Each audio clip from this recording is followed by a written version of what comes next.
அஸ்ஸலாமு அலைக்கும் வரஹ்மத்துல்லாஹி வபரகாதுஹு. ஒரு மனிதன் 10 மணி நேரம் இறந்து திரும்பி வந்து வேறொரு உலகத்தில் கண்ட விஷயங்களை சொல்கிறான். அஹ்மத் அலவி என்ற 40களில் வயதுள்ள ஒரு சாதாரண மனிதன் கடுமையான உடல்நலப் பிரச்சினைகள் இல்லாமல் வாழ்க்கை நடத்தி வந்தான். ஆனால் அந்த நாள் எல்லாம் மாறிவிட்டது. அஹ்மத் ஒரு சிறிய கஃபேயில் அமர்ந்து வழக்கம்போல் காப்பி குடித்துக் கொண்டிருந்தான். திடீரென்று அவனது மார்பில் ஒரு வலி உணரப்பட்டது. அவனது உடல் நடுங்கத் தொடங்கியது. சுவாசம் விசித்திரமான விதத்தில் வேகமாகியது. ஒரு காணாத சக்தி அவனது ஆத்மாவை உடலிலிருந்து மெதுவாக இழுத்தெடுப்பது போல. சில நிமிடங்களுக்குள் அவன் தரையில் விழுந்தான், அசைவற்று. கஃபேயில் இருந்தவர்கள் அவனை உதவி செய்ய முயன்றனர். உடனடியாக ஆம்புலன்ஸ் அழைத்தனர். ஆனால் பாராமெடிக்குகள் வந்தபோது தாமதமாகிவிட்டது. டாக்டர் அதிகாரப்பூர்வமாக அவனை இறந்ததாக அறிவித்தார். அவனது இதயம் முழுமையாக நின்றிருந்தது. அவனை மருத்துவமனைக்கு கொண்டு சென்று மார்ச்சரியில் வைத்தனர். இறப்புச் சான்றிதழில் இறப்பு காரணமாக திடீர் இதய தாக்குதல் என்று பதிவு செய்தனர். 10 மணி நேரம் கடந்து போனது. எல்லோரும் அவனது இறுதிச் சடங்கு மற்றும் அடக்கத்திற்கு தயாராகி கொண்டிருந்தனர். ஆனால் பின்னர் நடந்தது முழுமையாக எதிர்பாராதது. அதிகாலை 3 மணிக்கு மார்ச்சரிக்குள் அஹ்மதின் உடல் திடீரென்று அசைந்தது. அவன் மெதுவாக கண்களை திறந்தான், ஒரு நீண்ட கனவிலிருந்து எழுந்தது போல. ஆனால் இது ஒரு கனவு இல்லை. இதற்கு அப்பால் பெரியதும் விசித்திரமானதும் ஏதோ ஒன்று. அவனது வாயிலிருந்து ஒரு வலிமையான சுவாசம் வெளியே வந்தது. மார்ச்சரியில் இருந்த ஊழியரின் கையில் இருந்த எல்லாம் பயத்துடன் தரையில் விழுந்தது. அவன் உயிருடன் இருக்கிறான், இறந்தவன் திரும்பி வந்தான் என்று அவனது பயந்த குரல் அறையில் எதிரொலித்தது.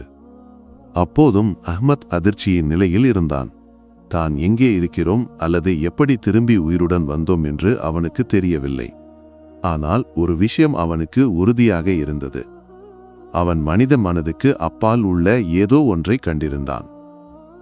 அஹ்மத் சுவாசம் இழுத்துக்கொண்டு எழுந்து உட்கார்ந்தான். ஒரு தசாப்தங்கள் நீண்ட பயணத்திலிருந்து திரும்பி வந்தது போல. டாக்டர்களும் நர்சுகளும் அதிசயத்துடன் அவனது அருகில் ஓடி வந்தனர். 10 மணி நேரம் இறந்த ஒருவன் எப்படி திரும்பி உயிருடன் வருவான்? இது மருத்துவத்தின் மற்றும் யுக்தியின் எல்லா விளக்கங்களையும் உடைத்தது. ஆனால் மிகவும் அதிசயகரமானது அவனது திரும்பி வருதல் அல்ல, மாறாக அவன் இறந்திருந்த அந்த மணி நேரங்களில் கண்ட விஷயங்கள். நடுங்கும் குரலுடன் அஹ்மத் தனது கதையை சொல்லத் தொடங்கினான். எனது இதயம் நின்றபோது நான் ஒரு ஆழமான வெற்றிடத்திற்குள் சரிந்து விழுவது போல உணர்ந்தேன். அது முழுமையாக இருட்டு இல்லை, மாறாக ஒரு மங்கிய ஒளி எல்லா திசைகளிலிருந்தும் என்னை சுற்றி பிடித்தது. நான் எடையில்லாமல் உடலில்லாமல் மிதக்கும் போல உணர்ந்தேன். எனது கண்களால் அல்ல, வேறொரு விதத்தில் எல்லாவற்றையும் பார்க்க முடிந்தது. நான் எல்லாவற்றையும் உணர்வது போல. சில நிமிடங்களுக்கு பிறகு நான் ஒரு பெரிய வாசலுக்கு முன்னால் நிற்பது போல கண்டேன். அது பிரகாசமான தங்க ஒளியால் உருவாக்கப்பட்டது. அது ஒரு சாதாரண வாசல் இல்லை, அது உயிருடன் இருப்பது போல, சுவாசிப்பது போல உணர்ந்தது. நான் அதை தொட முயன்றேன், ஆனால் அருகில் வருவதற்கு முன்பு எனது பெயரை அழைக்கும் ஒரு ஆழமான குரலை கேட்டேன். அஹ்மதின் குரல் தாழ்ந்தது, ஏதோ இப்போதும் தன்னை கண்காணிப்பது போல சுற்றும் பார்த்தான். பின்னர் தாழ்ந்த குரலில் தொடர்ந்தான். நான் அங்கே மக்களை கண்டேன், ஆண்டுகளுக்கு முன்பு இறந்து போன, நான் மறந்து போன முகங்கள். ஆனால் அவர்கள் இந்த உலகத்தில் இருந்தது போல இல்லை. அவர்கள் ஒளியின் ஒரு ஒளிவட்டத்தால் சுற்றப்பட்டிருந்தனர். என்னை பார்த்து புன்னகைத்தனர், என்னை அறிந்தது போல. நான் அவர்களுடன் பேச முயன்றேன், ஆனால் திடீரென்று ஒரு வலிமையான சக்தி என்னை அதிவேகமாக பின்னால் இழுத்தது. அஹ்மத் ஒரு ஆழமான சுவாசம் எடுத்துச் சொன்னான். எனக்கு கடைசியாக கேட்டது ஒரு மந்திரம். இப்போது வேண்டாம், உனது நேரம் வரவில்லை. திரும்பி போனி கண்டதை அவர்களிடம் சொல். பின்னர் நான் இங்கே எனது உடலில் திரும்பி வந்தேன். அறையில் அமைதி பரவியது. எல்லோரும் அதிசயப்பட்டனர். நம்பிக்கைக்கும் சந்தேகத்திற்கும் இடையில் சிக்கிக் கொண்டனர். இது இதய தாக்குதல் காரணமாக ஏற்பட்ட ஒரு பெருமையாக இருந்ததா அல்லது வேறொரு உலகத்தின் உண்மையான அனுபவமா? ஆனால் அஹ்மத் எல்லாவற்றையும் சொல்லவில்லை. இன்னும் ஏதோ இருந்தது, அவனை பயத்துடன் எழுப்பிய ஒரு விஷயம். அஹ்மதின் கடைசி வார்த்தைகளுக்கு பிறகு ஒரு விசித்திரமான அமைதி பரவியது. எல்லோரும் அவனது கதை தொடர காத்திருந்தனர். அவனது மீது கண்களை உறுத்தினர். ஆனால் அவன் தயங்கினான். தனது பயணத்தின் கடைசி நிமிடங்களில் கண்டது எளிதில் மறக்கக்கூடியதோ சொல்லக்கூடியதோ இல்லை. அவன் தலையை சற்று தாழ்த்தி ஒரு உள் சண்டையில் ஈடுபட்டது போல. பின்னர் தாழ்ந்த பயத்துடன் உள்ள குரலில் சொன்னான், திரும்பி வருவதற்கு முன்பு நான் பார்க்கக்கூடாத ஏதோ ஒன்றை கண்டேன். டாக்டர்களும் நர்ஸ்களும் ஒருவரையொருவர் குழப்பத்துடன் பார்த்தனர். ஒருவர் கேட்டான், நீ என்ன கண்டாய் அஹ்மத்? அவன் மெதுவாக தலையை உயர்த்தி அவனது கண்கள் பயத்தின் நிழலில் மூடப்பட்டிருந்தது. பின்னர் மந்திரித்தான், நான் அவர்களை கண்டேன். மனிதர்களோ மலக்குகளோ இல்லாத உயிரினங்களை.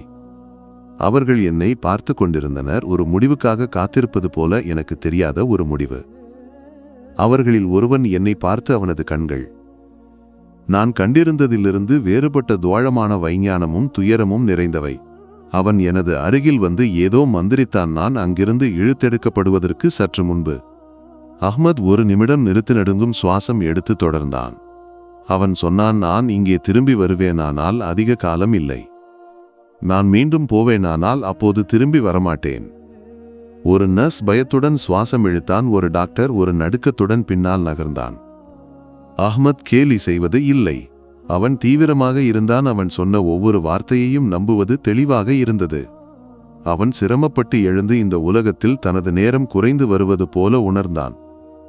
அவன் அமைதியாக புன்னகைத்தான், யாருக்கும் புரியாத ஏதோ புரிந்தது போல. பின்னர் அமைதியான குரலில் சொன்னான், இறப்பை பயப்பட வேண்டாம். அது அவமானமாக இருப்பது போல, அது முடிவு இல்லை. எல்லோரது அதிசயத்திற்கு இடையில் அவன் திரும்பி வாசலுக்கு நடந்தான்பதில் இல்லாத கேள்விகளும் என்றென்றும் அவனது நினைவில் தங்கி நிற்கும் ஒரு ரகசியமும் விட்டுவிட்டு. அஹ்மத் சொன்னது உண்மையா? இறப்பு உண்மையில் முடிவு இல்லையா? ஒருவேளை இந்த கேள்விக்கான பதில் நமக்கு ஒருபோதும் தெரியாது. அல்லது ஒரு நாள் நாம் எல்லோரும் அதை அறிவோம். அஹ்மத் அலவியின் கதை நம்மை ஒரு ஆழமானதும் அமைதியற்றதுமான கேள்விக்கு வழிநடத்துகிறது. இறப்புக்கு பிறகு என்ன நடக்கிறது? அவனது அனுபவம் ஒரு நியர் டெத் விஷன் ஆக இருந்தாலும் அல்லது வேறொரு உலகத்தின் ஒரு தரிசனமாக இருந்தாலும் வாழ்க்கையின் மற்றும் இறப்பின் பாரம்பரிய புரிதல்களை சவால் செய்கிறது. பிரகாசமான வாசல், ரகசிய உயிரினங்கள், பரலோகத்திற்கான தனது திரும்பும் பயணத்தை பற்றிய எச்சரிக்கை, இவை எல்லாம் நாம் காணும் யதார்த்தத்திற்கு அப்பால் ஒரு பெரிய யதார்த்தத்தை சுட்டிக்காட்டுகின்றன. சிலர் இதை ஒரு இறப்பு நேர பிரமையாக தள்ளி வைக்கலாமானால் அஹ்மத் அந்த நிமிடங்களை தெளிவுடனும் தீவிரத்துடனும் நினைவு கூர்ந்தது. அலட்சியம் செய்வது கடினம். அவனது கடைசி வார்த்தைகள், இறப்பை பயப்பட வேண்டாம், அது அவமானமாக இருப்பது போல, அது முடிவு இல்லை. வாழ்க்கை நாம் அறியும் உடல் வாழ்க்கைக்கு அப்பால் என்று சிந்திக்கச் செய்யும் ஒரு நினைவூட்டல். அவனது அனுபவம் ஒரு தெய்வீக வெளிப்பாடாக இருந்தாலும், விளக்க முடியாத ஒரு நிகழ்வாக இருந்தாலும் அது நம்மில் ஒரு ஆர்வத்தை எழுப்புகிறது. இறப்பு முடிவு இல்லை என்றால் அப்பால் என்ன நம்மை காத்திருக்கிறது? அல்லாஹ் எல்லா அதிகாரத்தின் உரிமையாளர், எல்லா உபஜீவனத்தின் கொடுப்பவர், எல்லா அருள்களின் கொடுப்பவர். நான் உனது அனந்தமான கருணையும் உபஜீவனமும் தேடி வினயத்துடன் உனது முன்பு வருகிறேன். அல்லாஹ் நீ அல் ரஸ்ஸாக், உயர்ந்த உபஜீவன கொடுப்பவரல் கனியாருக்கு வேண்டுமானாலும் சொத்து கொடுப்பவர்.